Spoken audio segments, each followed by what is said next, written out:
Thank you very much. How many of you, as growing up, your parents would tell you a bedtime story before bed? Only a couple? All right. How many didn't? Wow. Me too. Are you in therapy like me? We did it to our kids. It was actually the highlight of the day. We love reading them stories, and they always, for the most part, except for one book from hell that I read my kids, Alexander and a Terrible Rotten No Good Day. That book, yeah. Every other book was kind of a once upon a time, they all lived happily ever after type book. It's a kind of thing you want to lay your head down on. Happy endings. Kids love them. People crave good news with a happy ending. I think that's what we all crave. Good news with a happy ending. Problem is, life gets in the way of good news and happy endings. You see, bad news surrounds us everywhere. In fact, news stations appear to only report, usually, the bad stuff. A large percentage is the bad stuff, which is why a lot of people avoid dealing with the news because there's so much bad around us. Some people think they do it on purpose to control and cause fear. Others, it's just the only thing out there. There's just so much bad news surrounds us. It's everywhere. And because there's bad news everywhere, things never turn out the way we like, seemingly. Things we've dreamed of don't ever come to fruition. That's where we're at today. And the good news is this, that this book, this Bible we study and preach and take time around is good news. It really is good news. The Bible is one story. It's a unified library of books that serve the same purpose. The Bible is one story with one theme that runs through the whole book, Genesis through Revelation, for thousands of years, written by 40-plus people. It's the story of a relationship between God and man. That's the story, the relationship between God and man, how it began, how it got spoiled, how it can be rectified, and how one day it will be made perfect. It's the one story running through it. In fact, it is the most practical book ever. It is a mirror. We can hold it up and see ourselves. It's a map. It can guide and direct us. It's a revelation of the glory of God and how we as worshipers can exalt him. And the story in 2 Kings 5 we're going to read today is part of that wonderful theme that runs through the whole book. We have a problem. There is bad news. We have a condition that is hopeless and helpless and needs healing. And money can't bring it about, and power and prestige and human invention and human innovation cannot help the matter. Only God can fix us.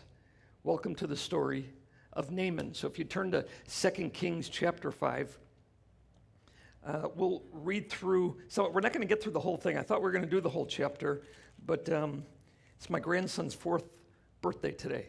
So I got to get out of here by 1. So we're not going to take the whole chapter, but I'm going to point you. You can study the rest of the chapter on your own, and I'll start you in that direction. But first, let's just read from chapter 5, verse 1, and we'll go on for about 15 verses. Now Naaman was a commander of the army of the king of Aram. He was a great man in the sight of his master and highly regarded, because through him the Lord had given victory to Aram. Not to Israel, no, but to Syria. He was a valiant soldier, but he had leprosy. Now bands from Aram had gone out and had taken captive a young girl from Israel, and she served Naaman's wife. She said to her mistress, "If only my master would see the prophet who is in Samaria, he would cure him of his leprosy." Naaman went to his master and told him what the girl from Israel had said. "By all means, go," the king of Aram replied. "I will send a letter to the king of Israel." So Naaman left, taking with him 10 talents of silver, 6,000 shekels of gold, and 10 sets of clothing. The letter that he took to the king of Israel read, "With this letter I am sending my servant Naaman to you that you may cure him of his leprosy." As soon as the king of Israel read the letter, he tore his robes and said, "Am I God? Can I kill and bring back to life? Why does this fellow send someone to me to be cured of his leprosy? See how he is trying to pick a quarrel with me." When Elijah, the man of God, heard that the king of Israel had torn his robes, he sent him this message, "Why have you torn your robes? Have the man come to me, and he will know that there is a prophet in Israel." So Naaman went with his horses and chariots and stopped at the door of Elisha's house. Elijah sent a messenger to say to him, "Go, wash yourself 7 times in the Jordan, and your flesh will be restored, and you will be cleansed." But Naaman went away angry and said, I thought that he would surely come out to me and stand and call on the name of the Lord his God, wave his hand over the spot, and cure me of my leprosy. Are not Abana and Pharpar, the rivers of Damascus, better than any of the waters of Israel? Couldn't I wash in them and be cleansed?" So he went off in a rage. Naaman's servants went to him and said, "My father, if the prophet had told you to do some great thing, would you not have done it? How much more then when he tells you, 'Wash and be cleansed'?" So he went down and dipped himself in the Jordan 7 times as the man of God had told him, and his flesh was restored and became clean like that of a young boy. Then Naaman and all his attendants went back to the man of God. He stood before him and said, "Now I know that there is no God in all the world except in Israel." All right. There you go. Don't have time for the rest. Sorry, summer survivors. There's a home group that meets, and they want me to go till 3 o'clock every Sunday. But I can't do it. Okay, we're going to quit there.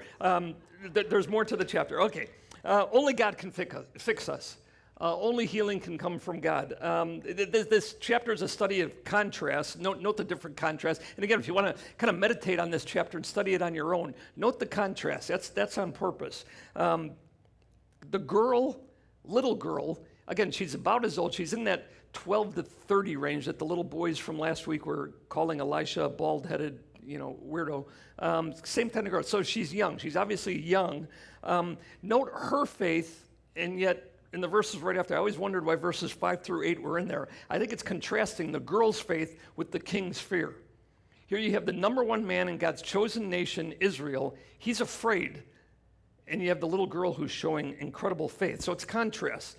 There's contrast later in the chapter between Naaman, who I think becomes a believer. Naaman is humbled. He actually calls himself this mighty guy who pulls up to Elijah's house with all his limousines. He actually gets down from his chariot at one point, calls himself a servant. I think he's been changed. You notice his faith that is born in Gehazi, the servant of Elijah. If you read later in the chapter, Gehazi's the one that Elijah says, "I don't want any gifts from you. I'm going to lead you to salvation, but I don't want any gifts." Gehazi is the servant that runs back and gets all these gifts, right? That's a contrast. Naaman is more excited about God and his glory. Gehazi, the one servant of Elisha, wants the money and the riches, and that's a contrast. There's a faith and works. There's sin and salvation. So it's a chapter of contrast. Key image in the chapter, not the key theme, but a key image in the chapter is servants. Again, do this study on your own and see how servants are the heroes of the story. There's powerful people in this chapter. Kings and a military commander who even his own king respects and highly regards. But the key image in the chapter are servants, heroes of the story. Even the proud and powerful rich Naaman calls himself a couple of times a servant after the Lord touches him and heals him. The key in interpreting, I think, and applying the passage are the contrasts and the servants that are in there. But the theme of the chapter, God's grace. And God's grace shows up in the strangest of places to the least expected people you'll ever imagine. Even after Naaman gets saved, he does some strange things in verses 17 and 18. We didn't go through it. He's going to say, I realize there's only one God in the whole world, but I'm going to take some dirt back with me so I can worship. And, I'm going to go into the church of the false god, but with my king, I have to do it. The king's going to kind of lean on me and forgive me of these things. I'm going to worship in weird ways and do weird things, but strange. Is he even saved? Is he even a Christian when he's doing weird things like verses 17 and 18? How many of you think you're going to be surprised in heaven by the people that are there and the people that aren't there? Huh? Yeah? How shocked will you be when you notice there's going to be some Democrats there? Huh? Yeah. Strange. There's going to be some people you're expecting to be there and they're not. Oh, we're going to be shocked. That's what this chapter is all about. God's grace goes to the unexpected people. And thank God that God uses his heart and judgment and not ours, as some Western evangelical Americans. Take a break and think about that. Good picture. So you're going to be surprised. God's grace comes to the strangest people in the strangest places in the most unexpected of ways. Jesus is going to refer to this story in his homecoming sermon, and they almost kill him for it because it's part of the curse of Israel. They would recognize it as the reason Naaman's getting saved of his leprosy, healed of his leprosy, and no Israelite is because you're under a curse.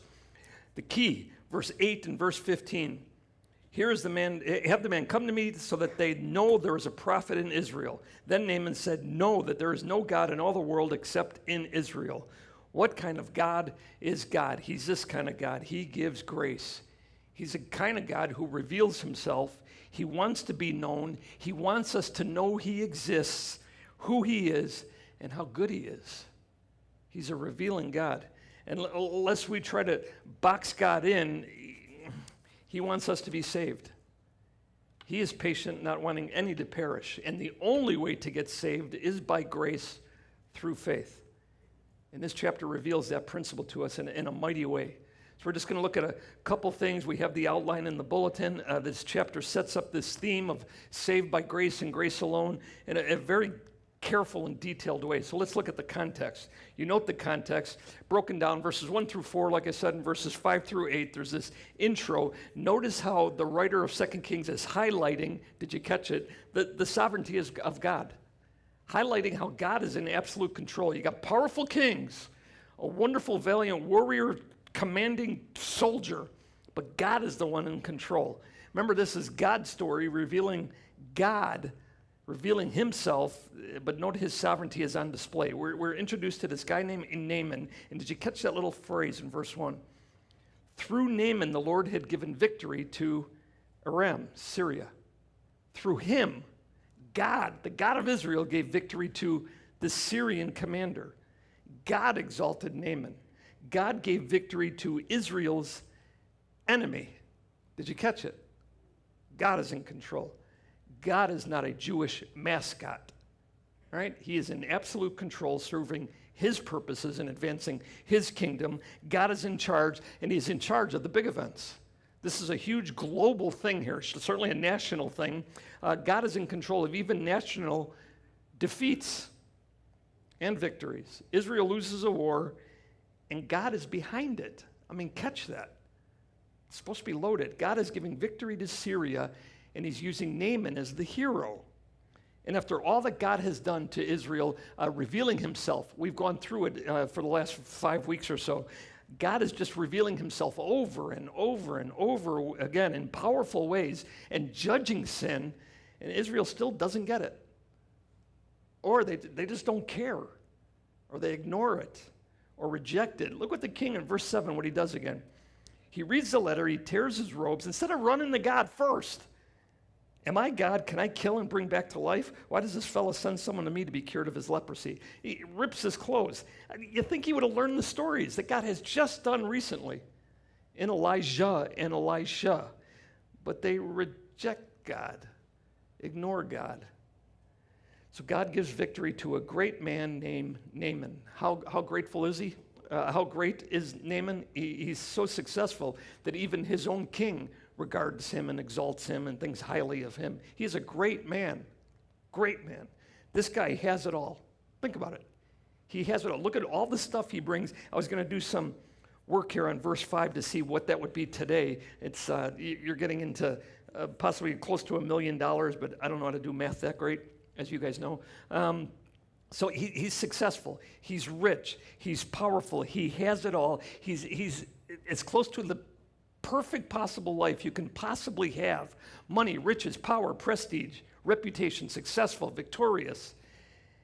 Riches, he's loaded. He's loaded. God gives him victory. God is in charge of the big events. Don't miss it.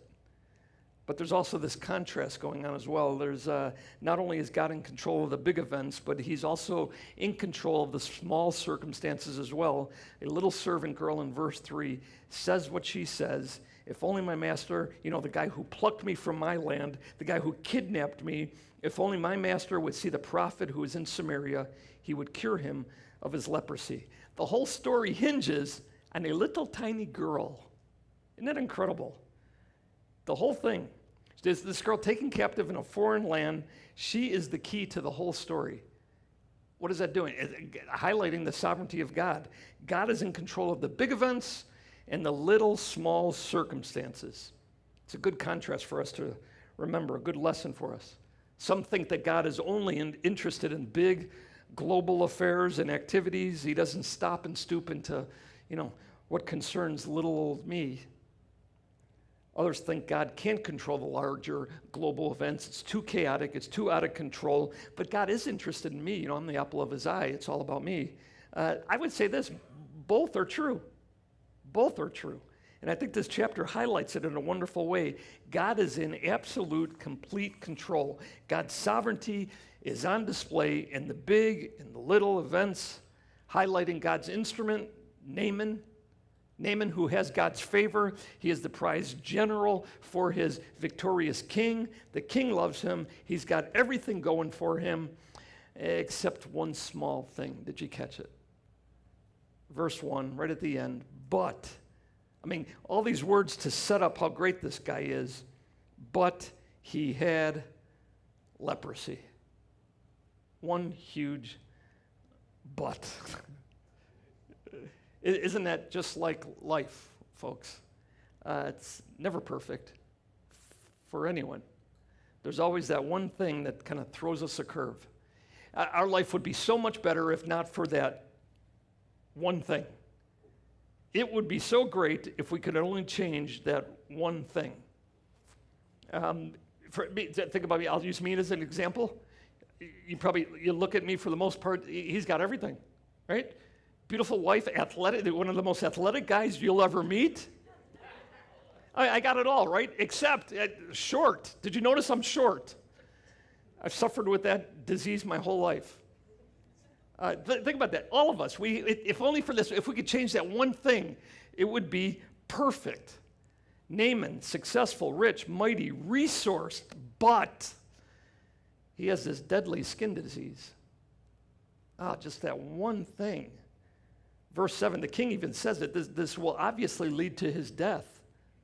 This one thing takes away his happiness. It casts a shadow on everything, his whole life, even his future. He knows his future is in doubt. It's only going to get worse. Now, Naaman is not under Jewish laws. He's not under Jewish customs, so he doesn't have to go into exile like you would have to if you were a Jew. You'd have to go into exile. You'd have to stay away from people. You'd have to avoid people and even yell out, unclean, right? If you're going to approach anybody, you have to yell out, unclean. Jews were supposed to do that. Naaman is not Jewish. He's powerful. He doesn't have to do that. He has it all, but this one thing, he's going to live out his life until his death with this disease.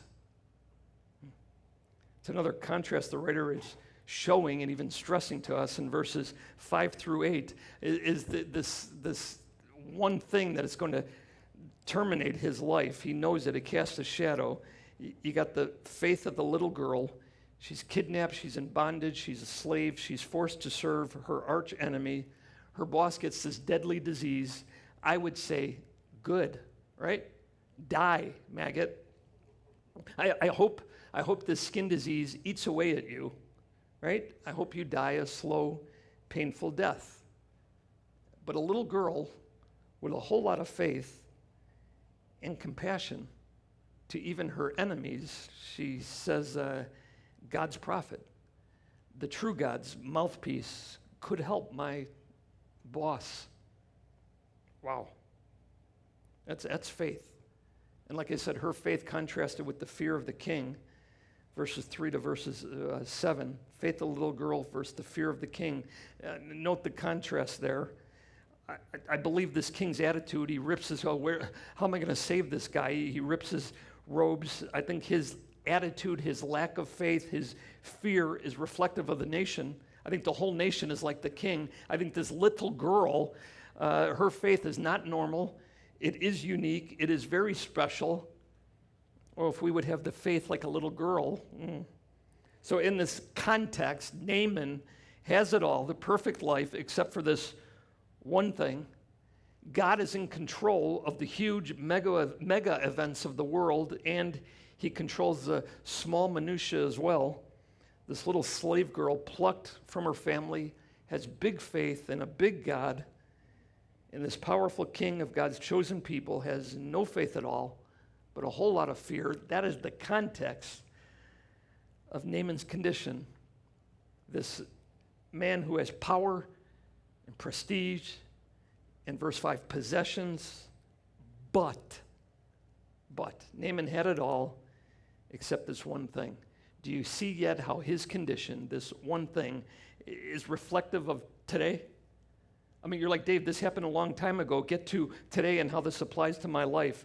That this one and only one dimension to Naaman's life that casts a shadow, a long shadow over everything else.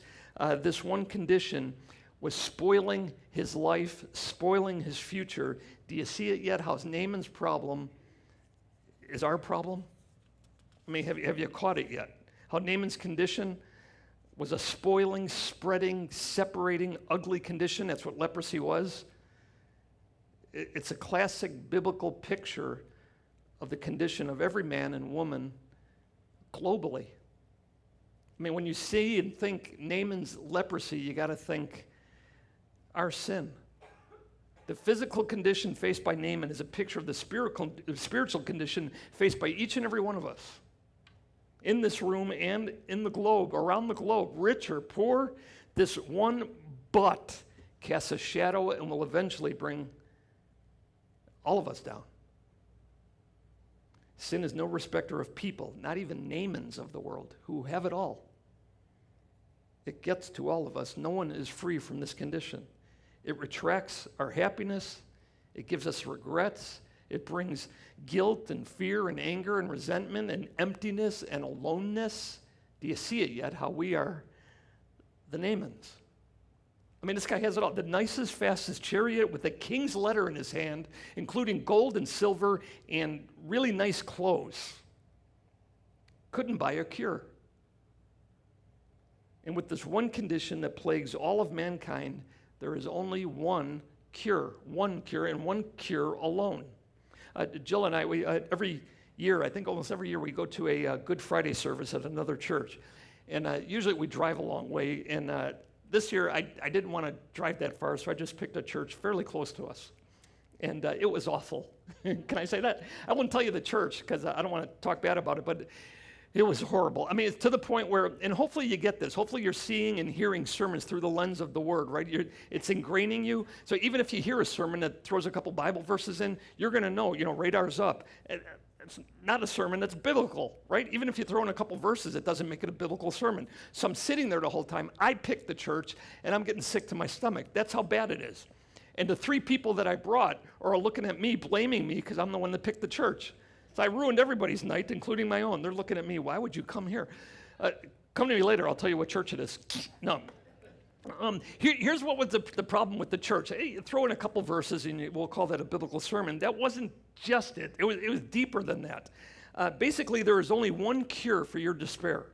I buy that. There's only one cure for your divorce. They brought that up a lot. There's only one cure for your depression. There's only one cure for your hopelessness. There's only one cure for your lack of joy. And the one cure for it is our church. Ugh. Yeah, our church. Now, I love this church, but if you think this is the answer to your problems, you're wrong, right? Amen? Hello? Yeah, okay. It's not our church. Boy, and here's what they did. We're the answer to all your problems. And we'll throw in baptism too, and if you get baptized, we'll throw in a t-shirt.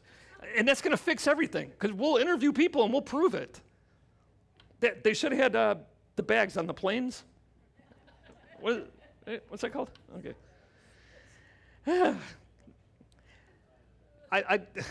There's only one cure.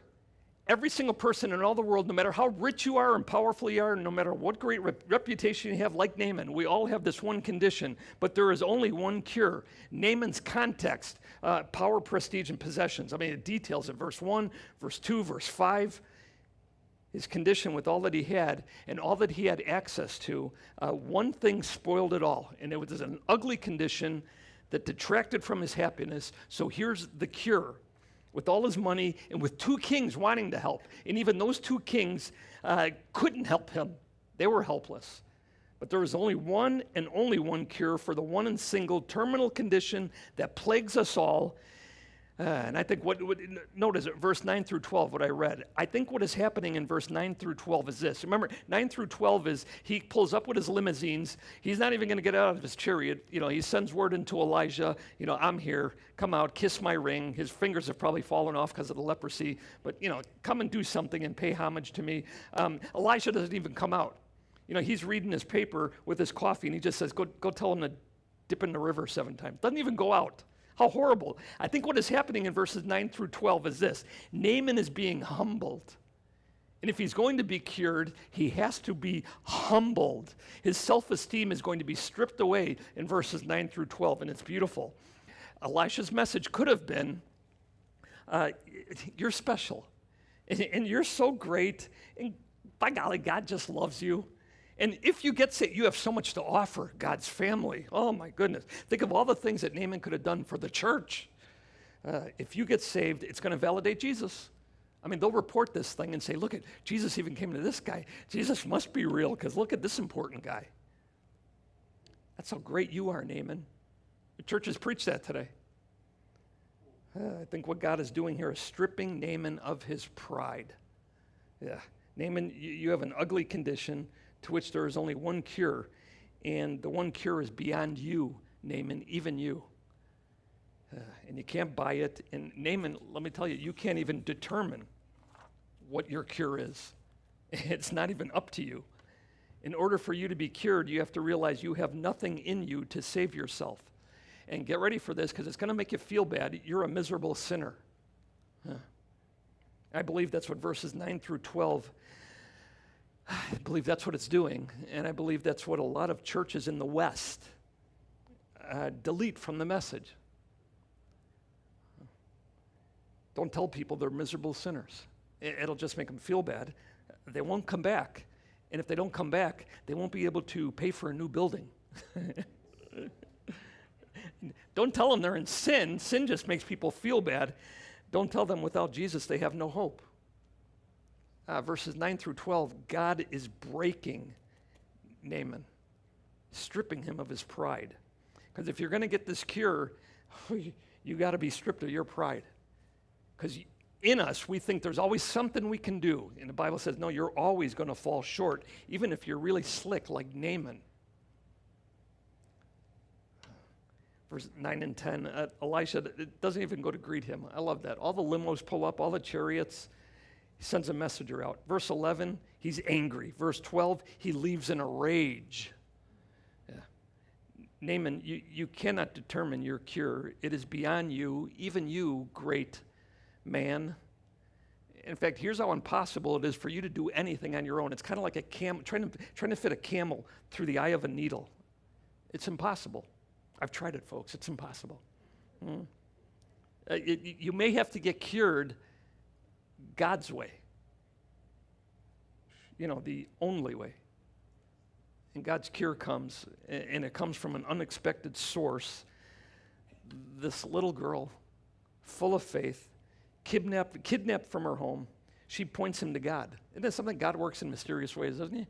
With all the powerful people in this chapter, it's a little girl. She's the hero. Two kings don't have a clue how to help Naaman. Let's throw some money and clothes at it. The little girl does. I think about it. The king of God's chosen people is defeated by God himself, verse 1. And the king of God's chosen people is afraid, rips his clothes, and apparently CNN reports it because Elisha knows about it.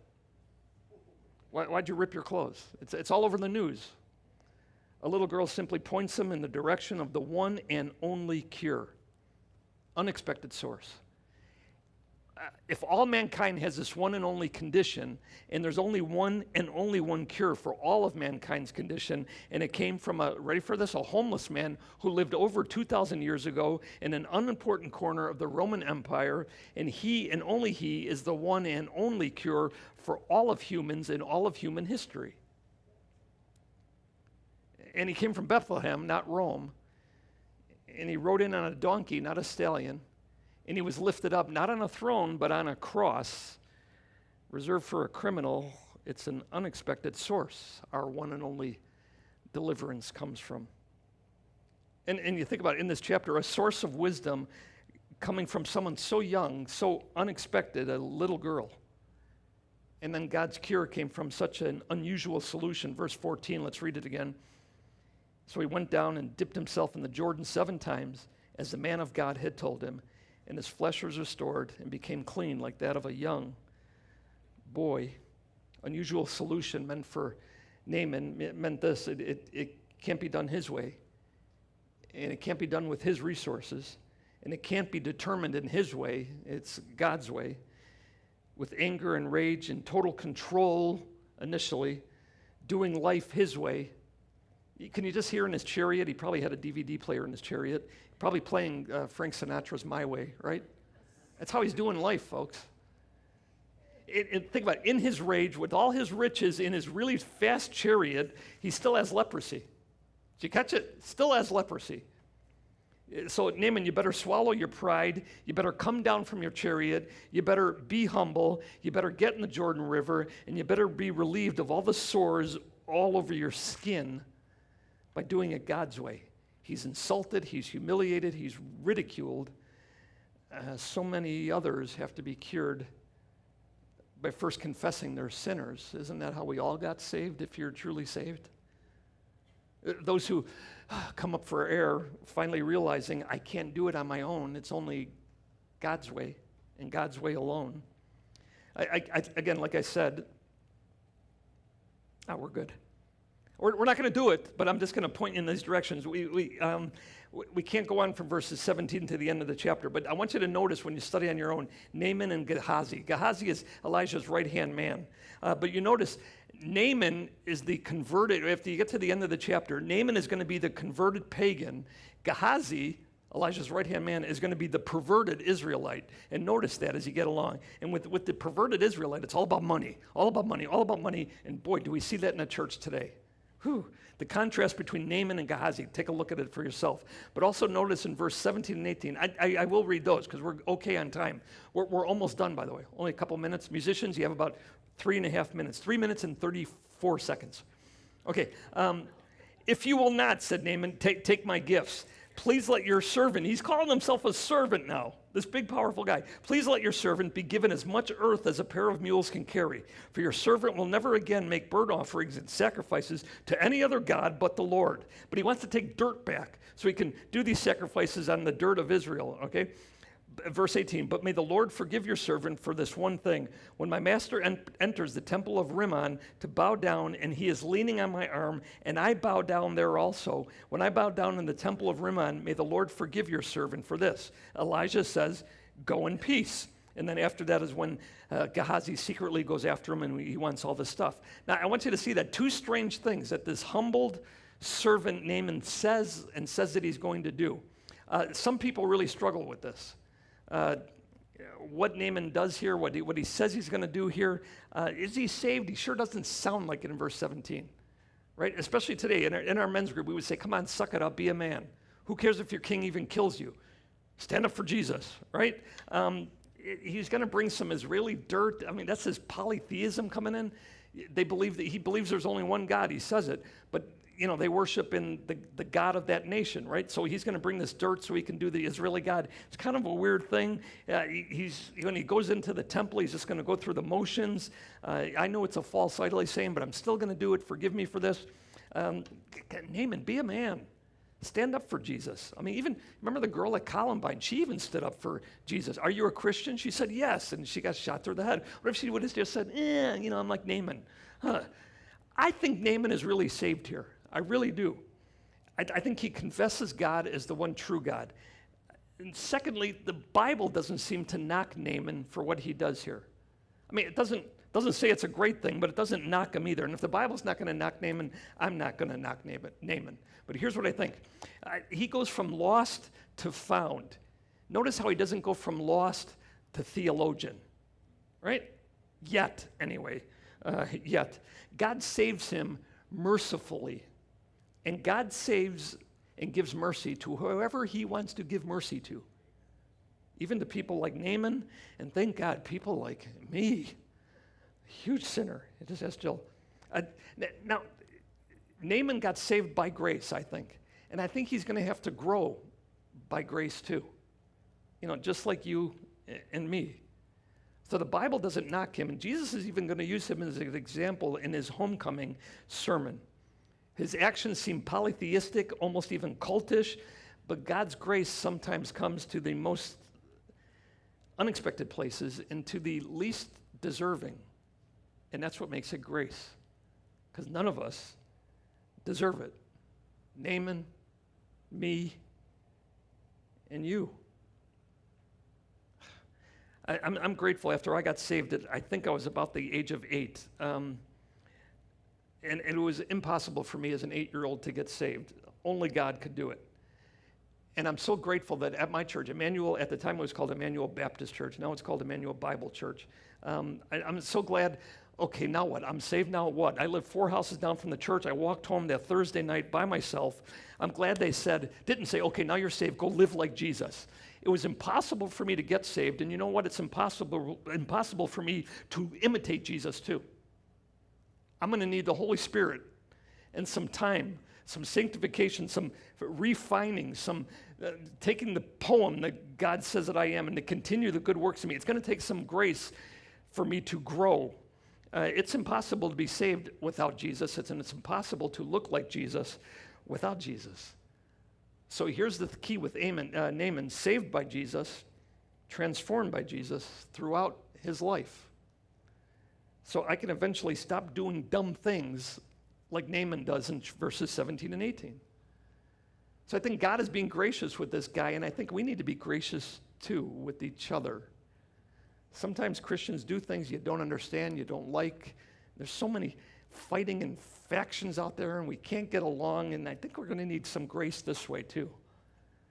Naaman brought only one thing to the Jordan River. Think about what he brought. Finally, after going through verses 9 through 12, Naaman brings only one thing.